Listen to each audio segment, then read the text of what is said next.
Here we are. Sam Roberts Now. It's now.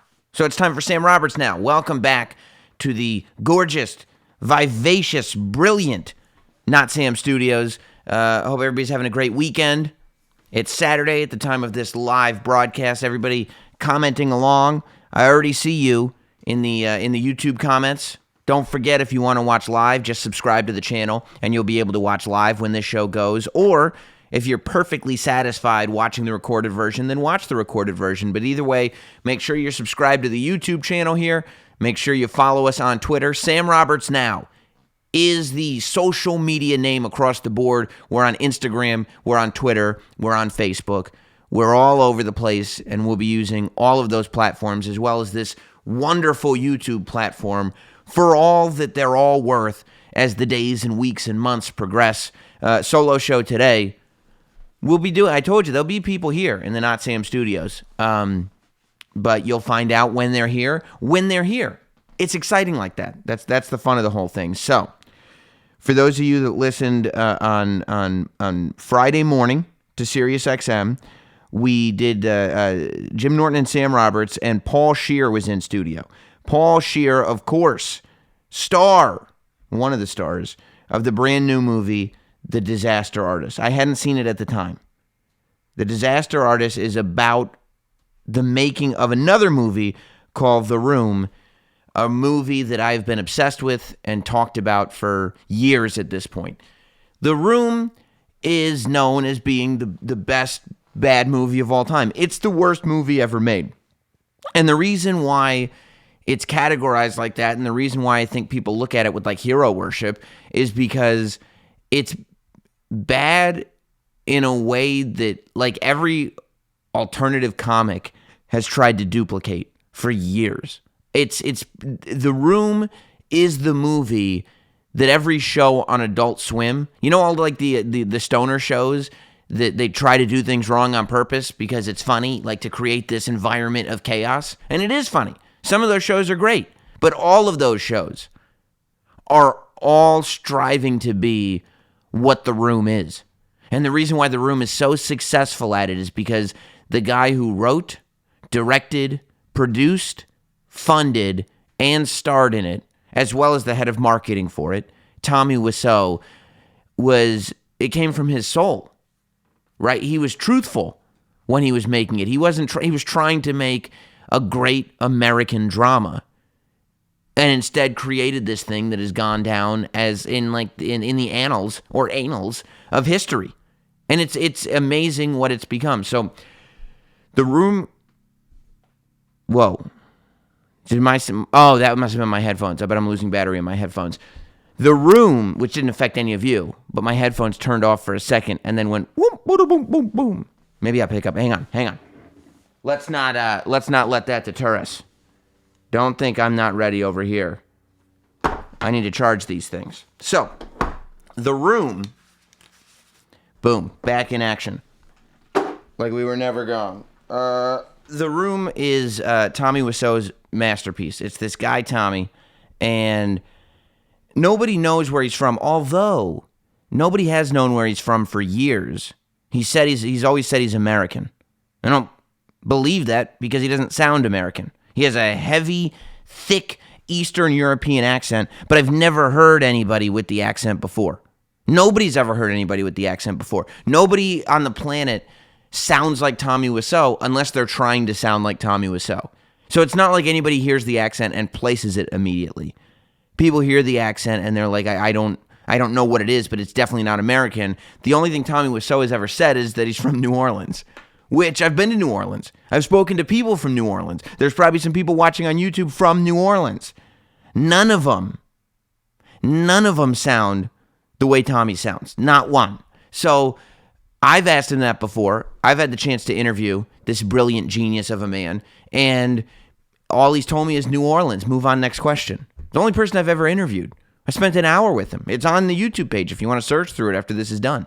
He's the only person I've ever talked to that every other question, he gave me a short answer that didn't really address the question. It was just an answer to a question, not necessarily the one that I asked him, and then just said, move on, next question.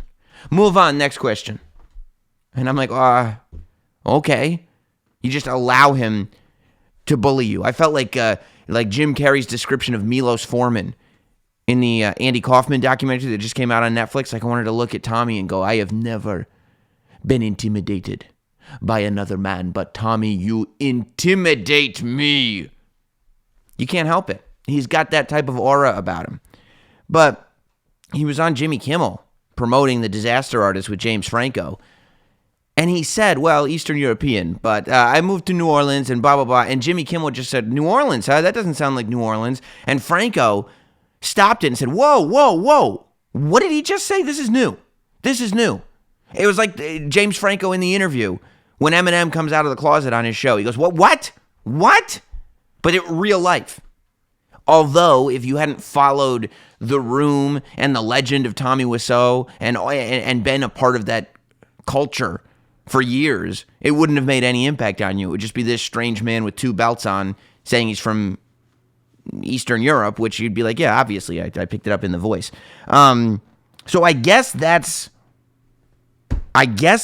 confirmed that he's from Eastern Europe, but regardless, it doesn't matter where he's from. The point is, it doesn't matter where he's from. He has a ton of money. Nobody knows how he got it. It doesn't matter because he's become this legend. People went to see this movie. He makes this movie called The Room. He puts in what is reported to be about $6 million. He buys all of the equipment instead of renting it. Nobody in Hollywood buys equipment. Big studios don't buy equipment. They rent equipment. Tommy decides to buy the equipment. He shot the thing for like 60 plus days. It's a 40-day shoot that went like 60, 65, 70 days, something like that. So he's there for 2 months, maybe more, shooting this thing, paying everybody, going through employees. You know, he had to fire people, hire them, hire them, going through all this. He gets the movie done. The movie is utter nonsense. Nobody understands it. But the reason why it's connected with people is because while it's utter nonsense, it's clearly somebody's understanding of human interaction, right? Like this is a person that's trying to mimic human interaction. And the more you watch the movie, the more it's clear that the way these people interact in the filmmaker's head, that's how he believes that people interact. And you're going like, that's where it starts to get fascinating, right? Like the fact that this is something that a guy thinks that this is what, as a filmmaker, he should do. That's where it starts to get fascinating. And then you get deeper and deeper and deeper, right? So whatever. The movie gets done. He actually somehow finishes the movie. Nobody finishes a movie. Jordan says it best. A $6 million budget, and it looked like a $6 movie. It really does look terrible. They had to match it shot for shot, a lot of it in this movie, The Disaster Artist. And I was watching an interview with James Franco. He goes, one of the most complicated parts of the movie was getting his director of photography to figure out how on earth Tommy lit the actual movie set of The Room, because the lighting was so bad it didn't make any sense. Nobody who's ever lit a movie could look at The Room and be like, oh, I know what he did there, he did this, he did that, because it was not anything that anybody who knows how to light a movie would do. But they had to mimic it, they had to figure it out, and they did. So somehow he finishes this movie, which in and of itself is this total mindfuck. Because so many movies don't get finished. Tommy Wiseau finishes the Room. It's done. And he gets a premiere together. He actually rents out a legit theater for a premiere.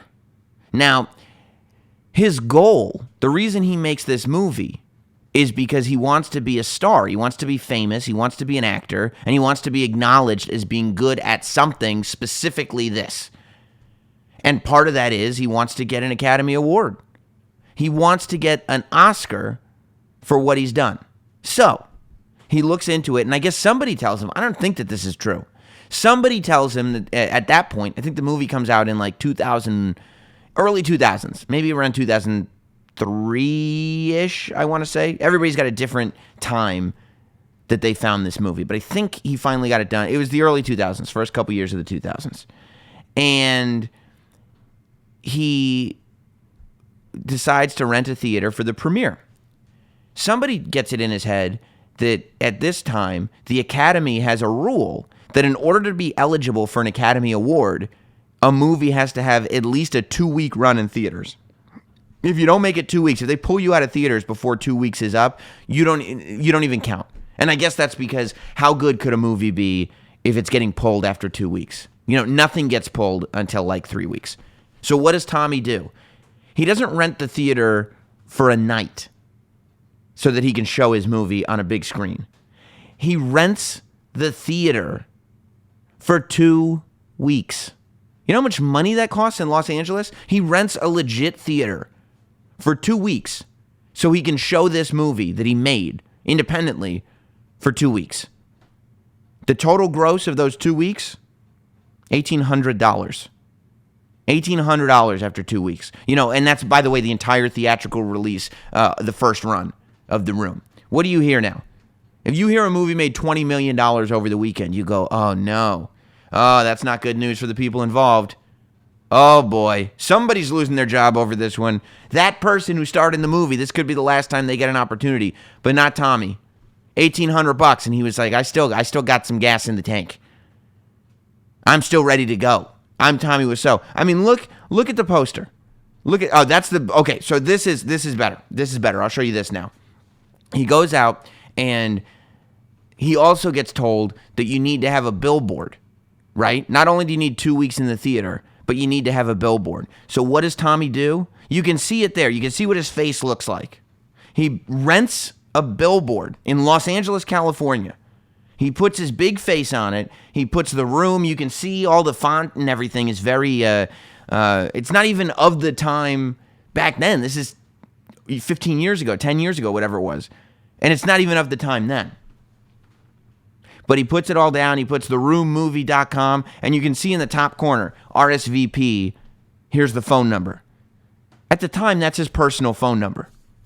So he just puts his personal home phone number on a billboard so people can leave messages on his machine, and he can try to book theaters to put this movie in it. This billboard does not stay up for the 2-week run of the premiere. This billboard stays up for years. And I really think that this billboard was the first piece of creating the legacy that The Room created. Because people in Los Angeles start going like, have you seen this weird billboard that's just there? It never goes away. All the other billboards change. This weird guy's face, I've never heard of him. I've never heard of the movie. I didn't see it get a theatrical release because unless you were driving by that one theater that he rented, you weren't hearing about The Room getting released. So for years, and this isn't like a small town where a local business is going to rent a billboard and it's like, oh, that's just the local place's thing. Like when I went to Syracuse, Billy Fucillo was the car dealer. And he would have commercials every show, every channel, at least twice a show. I mean, the guy must have spent millions of dollars on television commercials. And it would just be old school. He's in the parking lot of one of his car dealerships, and he just keeps going. This is way before Donald Trump said it, by the way. He just keeps going. It's gonna be huge. So you'd drive around Syracuse, and you'd see Billy Fucillo's face on all these billboards with the word huge under it. But nobody in Syracuse is going like, what the hell? What is this guy doing on a billboard with the word huge under it? We would all be like, we live in Syracuse. We live in Syracuse. That's the town. That's the guy. That's Billy. Like when you leave Syracuse and you try to tell other people about it and they don't get it, you think that they're weird. But that wasn't the case because this is Los Angeles. It's not a local town with local stuff going on. Los Angeles is like is a small version of what is supposed to be mainstream, right? All of mainstream Hollywood comes out of this city. So that's what this city is. It's mainstream America. But there's this billboard with Tommy Wiseau's face on it, with The Room on it, with all this stuff. And so people start to question it. Tommy Wiseau, he goes out to make the greatest drama that's ever been made. He wants it to be a classic American drama, and what happens is people go to the theater and they laugh. So what does Tommy do? He announces that he's made a dark comedy called The Room. He doesn't change the movie. He doesn't change anything. But After he hears the reaction that it gets in the theater, he starts telling people that he made a comedy called The Room. So if you hear anywhere that this is a comedy, you're being lied to. It's not a comedy. It wasn't intended to be a comedy. It became a comedy. I mean, this is what I was going to show you before. This is the poster of the movie, right? This is the poster. And it's not like you can sit there and be like, oh, well, they didn't have the technology to not make it look like it was just designed in Microsoft Paint. Yes, they did. Everybody did. No other posters from the era look like this. None. This is the early 2000s. Nothing looks like this except this. That's what makes this so special. So, it starts going, people start to appreciate it almost like a Rocky Horror Picture Show type thing.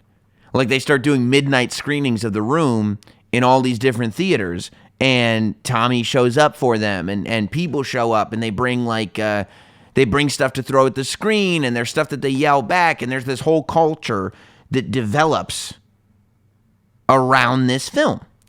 And it starts to get really popular. So it's been doing that, touring the country for 10 plus years now. And you're probably saying like, oh, I'll check it out on Netflix tonight. Oh, okay, I'll just download it on iTunes. It's not available any of those places. The only home video release is on Tommy's website. It's one of the few movies that I still have on physical media, because I guess you could get it illegally if you want, but I don't really do that. So the only place to get it legally is on his website to actually order a physical disc. And that's what you have to do. So, I mean, I interviewed him on Sirius 3 years ago. I had Tommy in. Still, probably, it could be the best, if not absolutely it is one of the best things that I've ever done in radio. Not because it was so great, but just for me as a fan, it was just amazing. Because you get to sit down for an hour with this guy. No questions were answered. I got no closer to anything. The mystery wasn't solved. Nothing was clearer after that conversation. Not a thing. Some person says they stream it illegally on Fire Stick. Yeah, you could stream it illegally, I suppose. You can stream anything illegally, though. There's not even a conversation to be had about that. So I would discourage it, because why wouldn't you want to support Tommy Wiseau? This is a guy who just did it himself. I understand apparently he's got money, but nobody really knows where it came from. So I would say, here in this scenario, you always go like, well, you want to download the movie because it supports the artist, even though it goes through like the production company and this guy and that guy, and all the money goes to the corporations and nothing actually goes to the artist. But in this one, everything goes to Tommy. So why wouldn't you want to give it all to Tommy? I would give him my house if he wanted it. Whatever he wants, give it to Tommy. That's the point. It says, I see Mark from San Diego says a theater here shows it on Valentine's Day, every Valentine's Day. Exactly. And people probably go. I've gone to see it in theaters. It's an amazing experience. So, the co-star of this movie, Greg Sestero, writes a book called The Disaster Artist. And, you watch the movie The Room enough times. And what I really want to do is find people who haven't seen it that we know. Like I talked to Mike Cannon, who's a comedian. He has never seen the movie The Room. I got to still work a little bit on the technology, but I want to watch it with people for the first time live here on Sam Roberts Now and make that something that we do here. And one of the things that we do here in the studio. I just think that'd be really fun. Greg Sestero, co-star of this movie, a guy who lived with Tommy Wiseau, guy who met Tommy Wiseau in acting school. They moved to Los Angeles together. By the way, nobody also knows how old Tommy is. He said he's 19. He said he's 30. I mean, nobody knows. Nobody has a clue. He won't tell anyone. So I guess he's modest like that. So, people. So Greg Sestero writes a book called The Disaster Artist, and the story that you start to formulate in your head about how on earth this movie could be made is nothing compared to the book. Nothing. The actual story is so much more interesting and fascinating and hilarious and scary and insane than anything you could imagine. Like, I think one of the reasons why I've tried to get so close to this movie and why now I talk to Greg Sestero every now and then. I've interviewed Tommy Wiseau. I've seen the movie a whole bunch of times. I try to talk to the actors involved. Like anytime I interview an actor for another project and I find out they're a fan of The Room, I always try to ask them about that. The reason I think I try to get so close to it, and a lot of people do, is because you want to figure out a plot hole. Not in the movie, because the whole movie's a plot hole, but you want to figure out a plot hole in the story behind the movie because you assume that it's fake, right? You assume that Tommy Wiseau is an act. You assume that Greg Sestero's in on it. This whole thing is a big, long con, right? It's a 15-year ruse designed to pull the wool over our eyes and get James Franco to make a movie about it. But it's not that. I don't think. And I've done a lot. You know what I mean? I've talked to everybody involved. I'm as close, just about as close as a person can get without being James Franco. So it's this amazing book, and the book on tape's even better. And I would recommend you get the book. I would recommend everybody. This is the way you do it. Go out. You see the movie first. You watch The Room, then read the book. No, see The Room, then see the Disaster Artist movie, then read the book. If you haven't done any of those three things, that's the order to do them in. Watch The Room, see the James Franco movie, then read Greg Sestero's book, because it just goes deeper and deeper. I see Mosquito Man says, Sam, do you think at this point The Room isn't as funny because of all this hype and attention? I've lost a lot of interest in it lately. Well, it's become one of those things when your favorite band becomes big, right? It's become one of those things when this band that you watched be an independent success achieves mainstream success. And it's, for some people, not as fun anymore. And, you know, a year from now, all this hype around The Room is going to die down again, and it will just be us that have been fans of this thing for as long as we have. It'll pick up some, but it won't have, you know, this mainstream thing around it that it does right now. So this is temporary. I get why you feel that way, but, you know, I think that this is all part of the journey, and the things that you appreciate about The Room, you can only appreciate more now that it's becoming as mainstream as it is, because the story is getting even weirder. There are photos, I wish I had it queued up, of Kris Jenner and Tommy Wiseau together on a red carpet at the premiere of this movie, The Disaster Artist, that James Franco did. Kris Jenner, the Kardashian mom, and Tommy Wiseau. This is the company. And A24, the film production company, is just crushing this year. And I feel close to it because A24 has put out at least 2 movies this year that people are talking about with Oscar buzz that is on the top 10 list of most people for 2017. One of them is The Disaster Artist, which I feel close to because I've been attached to The Room for so long. And the other is The Florida Project, which co-stars Sandy Kane, who I've been doing radio with for years on Opie and Anthony, on Sam and Jim, everywhere. So we could see an Oscar ceremony this year that Tommy Wiseau and Sandy Kane are at. And that, to me, is only a positive thing. So, I see this comment saying, why does Sam ignore us? I think he has, I didn't see what the tight little something. I'm assuming it wasn't flattering.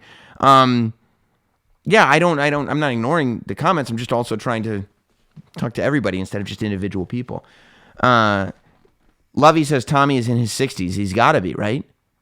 I mean, if you just do the math, he wasn't young when The Room came out. And as we said, that's like 15 years ago. So he's got to be in his late 50s or into his 60s. He has to be. So Greg Sestero's book gets optioned by James Franco. And this movie, The Disaster Artist, came out. Paul Scheer was in studio on Friday morning on Jim Norton and Sam Roberts, and I interviewed him about the movie, and it's the only time that I've had somebody in studio that I can recall that all I talked about was the project. You know, people come in to do interviews on the radio, and they always want to talk about whatever it is they're promoting. And a lot of times it's awful. The best time that a person can come in and do a radio show is when they're promoting a book about themselves, a memoir, if you will. Because then, if they're promoting a book about themselves, then theoretically, you can ask them all you want to ask them. But like, for instance, the girl who played Stephanie Tanner, I can't remember her name now, but Stephanie Tanner came in once to promote her book, and she could talk about all her stuff. She could talk about doing meth and all this stuff. Then, she comes in with Kimmy Gibbler to promote Fuller House, which is like a kids' TV show on Netflix. So I just started to kind of broach the topic of the fact that she used to do meth.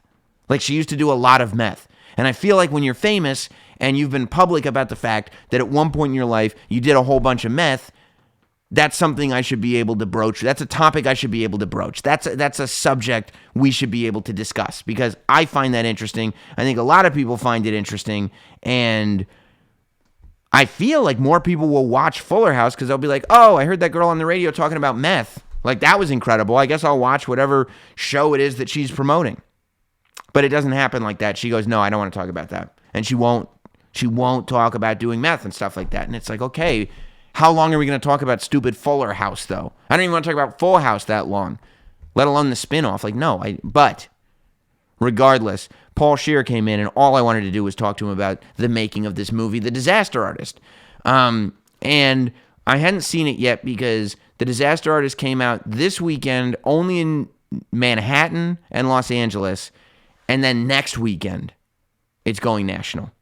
So in my head, I was kind of like, well, I feel like, and I see Michael says Tommy and Greg are still making movies. Their latest one came out this year. It's called Best Friends. I think Greg wrote it this time. Yeah, apparently there is a new one that's already been written. I think Paul Scheer is actually in it. And I think he was saying it's supposed to, it was like a 100-page script, but they've separated it into 2 movies somehow. I don't know, but I would love to do another interview with Greg Sestero at some point because I would love to get his take on everything that's gone on. But he comes in and we're talking about it and everything, and I go, in my head, I was like, I guess I'll just wait a week because I could go into Manhattan and see it, but I live in Westchester, so whatever. I'll probably just wait a week and see it when it's in the theaters near me. And this is when you know you married the right person. My wife, who's at home with the baby, calls me and she goes, why don't you just see the movie right after work?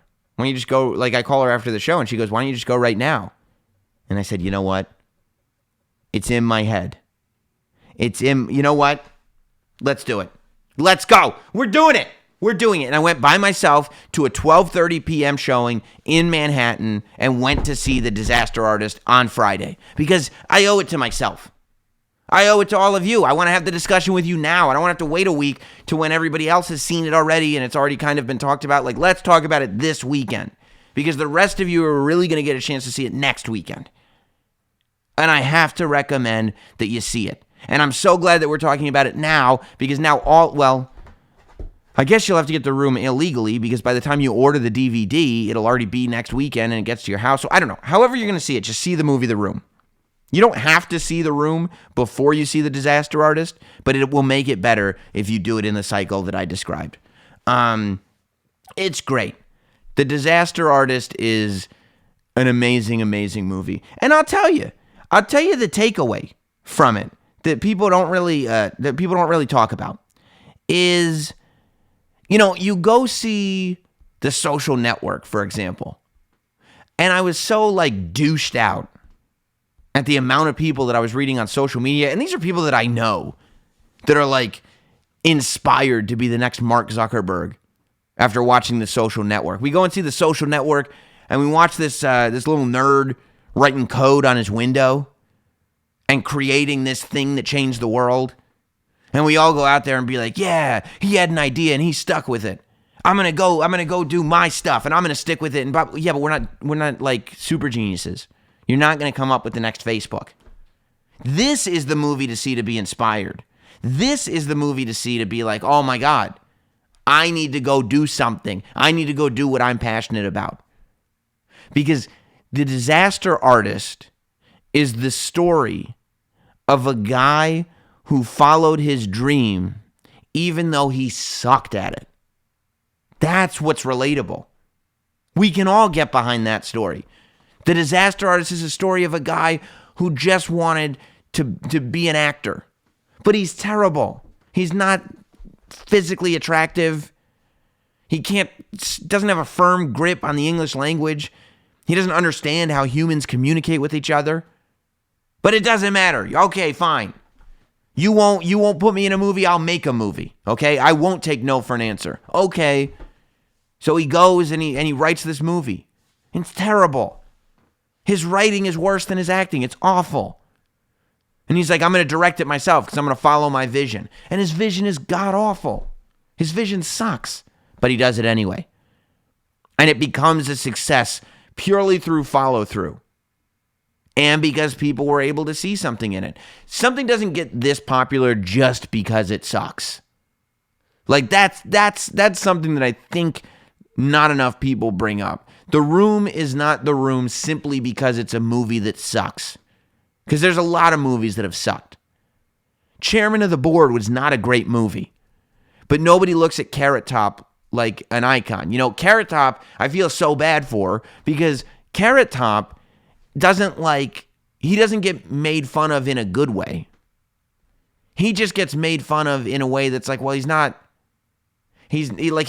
good enough that he's still in the industry, but he's bad enough that nobody can say that he's good. You know what I mean? Like, it's just like, yeah, you're here, but you just suck. Like, we don't want to be around you. Whereas Tommy is like, no, he's this alien over here. He's on a little island over in some other place.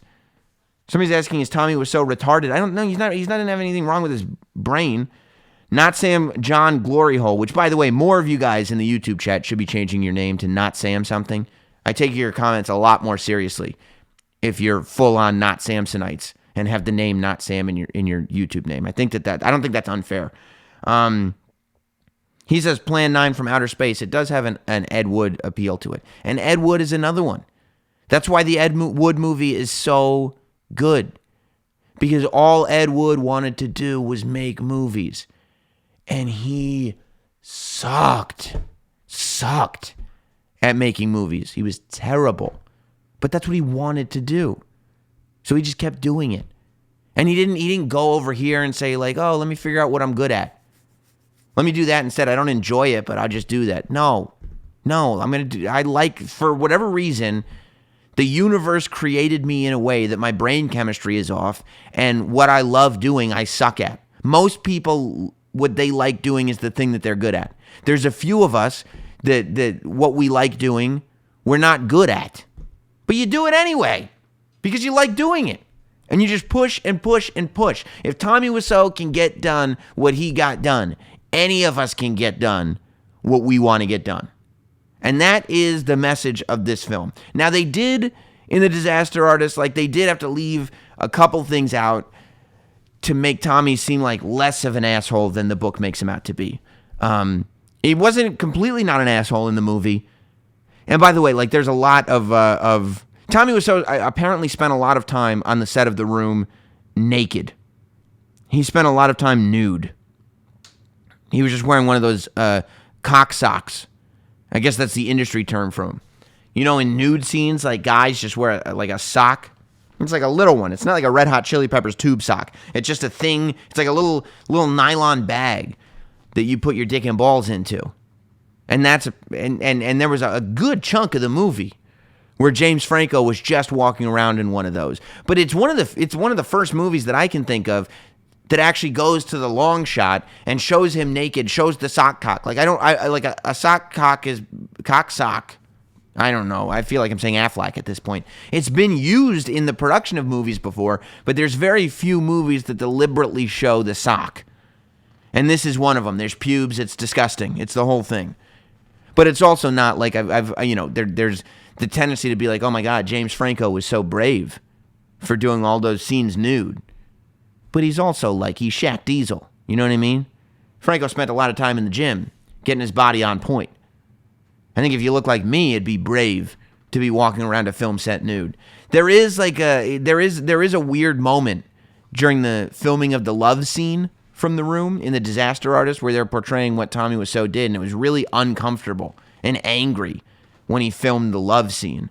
And just based on the sexual misconduct conversations that are happening now, that part felt a little bit weird, and I wonder if that conversation will come up. But I think a lot of stuff that made Tommy Wiseau unlikable, I think a lot of that stuff is taken out of the movie because they want that message that I just talked about to come across, right? They want people to leave the movie thinking this is a guy who got done. This is the most unlikely person to ever succeed at something, but he got done what he needed to get done. And that's the message, right? That's more than Rudy, more than the Facebook movie, more than any of these other things. Tommy Wiseau is the guy that should give all of us faith. Faith in ourselves to do the things that we want to do. Because at the end of the day, Tommy Wiseau is a huge success.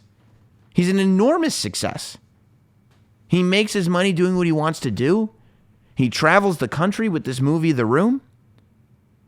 A movie has been made about his life starring James Franco. He's on red carpets. They're talking about Oscar nominations for the movie about his life. I mean, it's incredible. And by the way, make sure you sit in the movie like you do it for like a Marvel movie, because there's a scene after the credits. There's a scene right before the credits that you should watch. But you won't be able to miss that. After all the credits are over, there's a scene at the end of this movie that you should definitely watch. And I won't give out any spoilers or anything. But they just did a really good job. And the movie is not just about The Room, right? So the movie starts in San Francisco with Tommy and Greg meeting, and it goes into their relationship a little bit, and then it goes to Los Angeles where they move together, and it goes to them trying to make it in Los Angeles, which all led to the making of this movie, The Room. And then you get in there and you see The Room being made, and the stars that they got for this is so funny. Bryan Cranston is in it.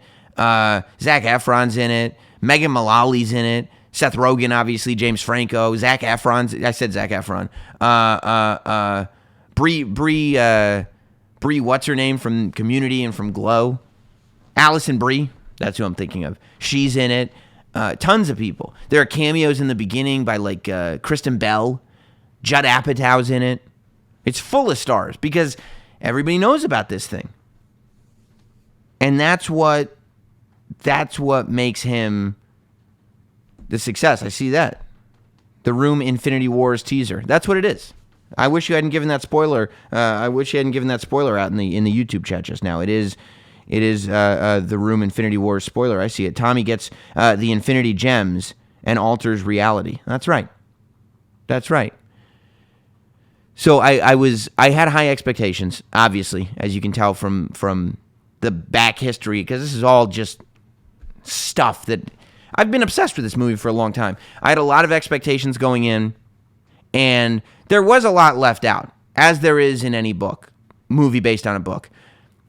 But it was still, like, excellent. And it got through the point that it needed to get through. The point of this story is not Tommy Wiseau's an idiot who made a bad movie.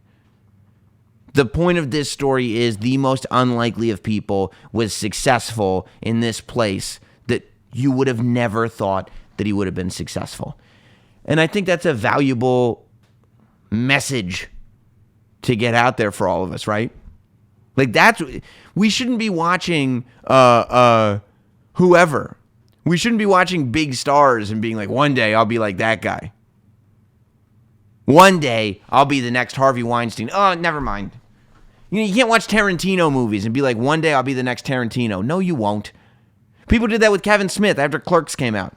150 million Clerks ripoffs came out. One day, I can get a camera. I can film in black and white for no budget. I can make a movie about Jersey guys in a convenience store. One day I'll be the next Kevin Smith. No, you won't. Because Kevin Smith's Clerks is brilliant. Because Tarantino is brilliant. Because all this stuff. But Tommy Wiseau is the role model that you should be looking at. Because these people aren't good. It says, Lovey says he thinks that fame will ruin him. That fame is gonna ruin Tommy Wiseau. Tommy Wiseau's ruined, man. Tommy Wiseau is not a nice guy. He's ruined. You know? One of the things they didn't really go into in the movie so much was how many people got fired. I think he went through like 4 different directors of photography on this set because he was so difficult to work with. I wouldn't worry about fame ruining Tommy Wiseau as if he's this awesome dude that like, oh no, I remember when. If anything, fame will feed the ego that's been there from the beginning. It'll have no impact whatsoever. Albert is asking me, can you interview Tommy Wiseau again? Oh my God, I'd interview him every day. Cigar Face is asking, Sam, do you like Lloyd Kaufman? I love Lloyd Kaufman. Lloyd Kaufman, actually, I've reached out to him to see if he wants to do Sam Roberts Now. I'm a huge fan. And the story behind Troma Films is similar to what we're talking about, except Lloyd Kaufman doesn't suck. Lloyd Kaufman is just a guy who did it outside the system and continues to do it outside the system. I think Lloyd Kaufman and Troma Films, Lloyd Kaufman made The Toxic Avenger, he made Class of Nukem High, all those big B movies that were on like USA at midnight in the late 80s and early 90s that Rhonda Shear would play on Up All Night. Those were all Lloyd Kaufman movies. Those were all Troma movies. And Troma still exists as a company, and they're still making low-budget movies with very little CGI. One of the few companies that still do mostly in-camera effects. There is a lot of CGI, but mostly in-camera effects. And they just do things. They get done what they want to get done. They produce what they want to produce. They don't make movies with the desire to have a big Hollywood production company pick them up and then they can win an award. They just make the movies that they want to make, and I think that's super admirable. I think it's amazing. People are commenting on the technical. You manually just switch the camera angle, and we heard the keys click. Yeah, I know. It's a solo show. I'm the director of the show too. That's the whole point. You should be watching me for the same reason. Sam, you can't forget he was given / had a $6 million budget. Give a lot of people that much money. I'm sure a lot of dreamers can and would do the same. Listen, Monk of Crunk Gaming, you're 100% right. But the only difference is Tommy Wiseau used his money very poorly. You could easily get done what Tommy Wiseau got done for a fraction of the cost. There was no reason for Tommy Wiseau to spend $6 million on this movie.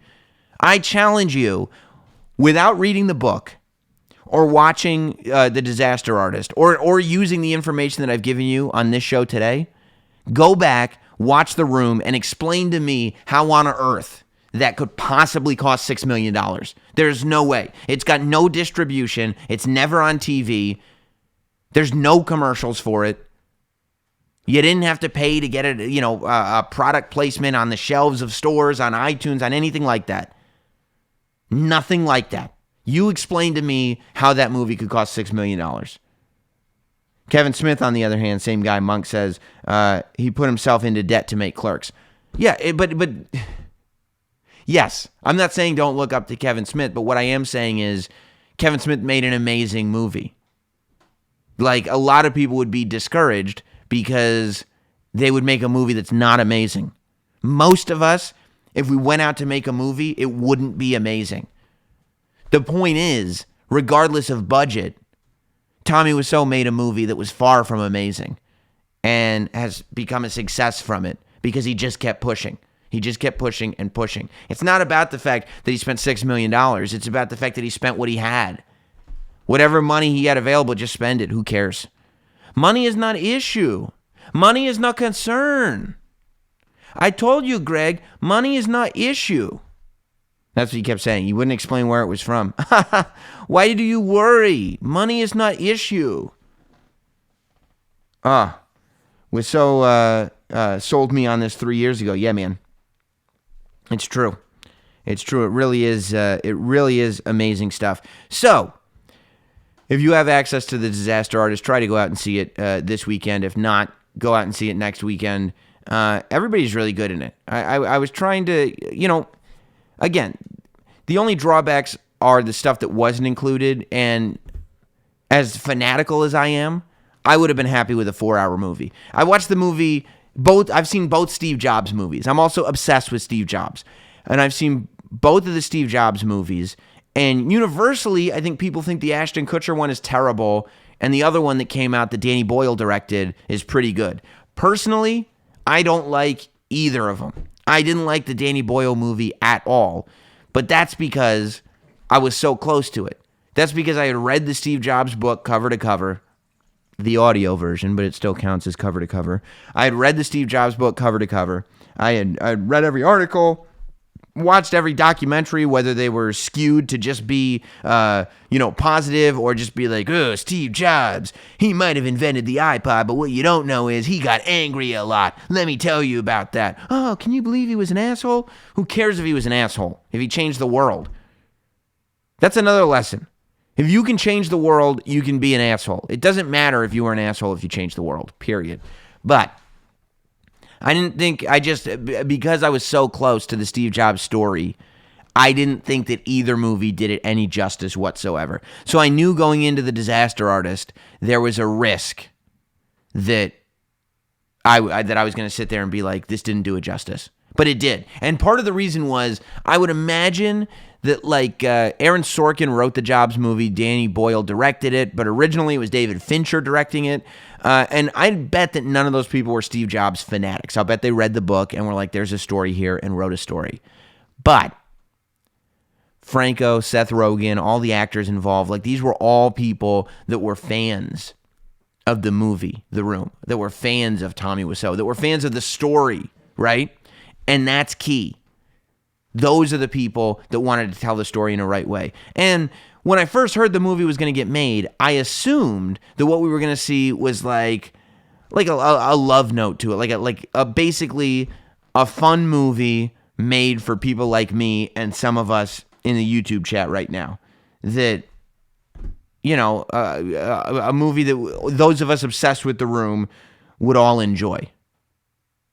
But what we got instead is a movie that people are talking about nominating for an Oscar. And I don't know if that's something that James Franco and Seth Rogen and all of them realized they were doing when they did it. But, I mean, it really, I did not see it coming that it was going to get so highly rated. It's got 95% on Rotten Tomatoes. Now, part of that is because whenever you make a movie in Hollywood about making a movie that's even halfway decent, you're going to get an amazing response from the industry because they love patting themselves on the back. Hollywood loves a story about Hollywood. Why do you think La La Land did so well? Yes, I enjoyed it immensely, far more than I should have. But it was about movies. It was about actors and actresses in Hollywood. When you make a story about movies, the people in the industry love it. And sometimes that gets lost on some of us watching because we're outside the industry, but they love it. So on that level, I'm not surprised. And I should have known that was coming. That if you can if they could just tell this story of Tommy Wiseau in the context of the film industry, then they've got the industry locked down.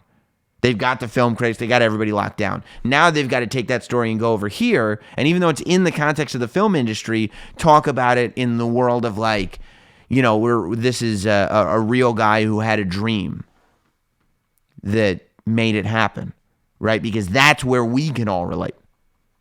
That's where we can all connect with it. And they were successful on both. A lot of times people are successful on one or the other, and it costs them.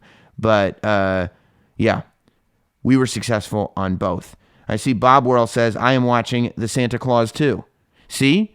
If The Santa Claus 2 had been more about movies, maybe it would have done better with the critics. The only boy, did they screw up. The only movie that's about making movies and celebrates Hollywood that didn't get the response that it would have hoped for is Last Action Hero. Boy, did that movie have to suck. All it was about how magical movies are. Look, I got the magical ticket that brings you into this amazing world of Hollywood and the movies. Come on, Danny, let's go into the magical movie screen. And there's all these inside jokes. Oh, it's a Terminator poster, but it's Sylvester Stallone. And all the executives can smoke their big cigars and go, ha, ha, ha. Imagine the box office if it was Sly instead of Arnold. And it didn't work at all. Because the movie was so crummy that it didn't even work making it Hollywood related. I could watch Last Action Hero anytime you put it on. Don't get me wrong. But they screwed up a little bit. They screwed up right there.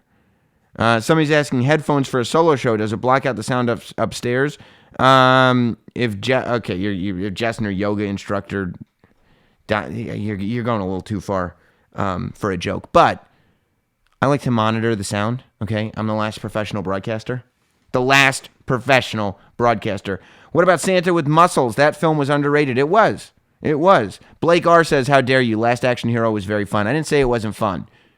But you look up some reviews from 93, and they were not kind to Last Action Hero. The industry did not adopt Last Action Hero as a celebration of themselves the way it has to other people. The way it has to other movies about making movies. Not Last Action Hero. And Santa with Muscles is technically, I believe, a holiday classic. And I think people should consider it such. Let's see. Yeah, Dante Washington, I guess, was my wife's yoga's instructor name. So that's, I guess that's I felt more like a history of the disaster artist than a review. But I would absolutely recommend it. And it wasn't the typical like Franco Rogan comedy, which was nice. It didn't like reek of James Franco and Seth Rogen. Part of that I think was because James Franco got so lost in it. So I want to see the movie, the documentary, the same way, whatever, 15, 20 years after Man on the Moon gets made. Jim Carrey puts out the Andy Kaufman documentary where you see all the footage of him acting like an idiot dressed as Andy Kaufman on the set of Man on the Moon, which, by the way, Man on the Moon is incredible, and the Netflix documentary is fantastic.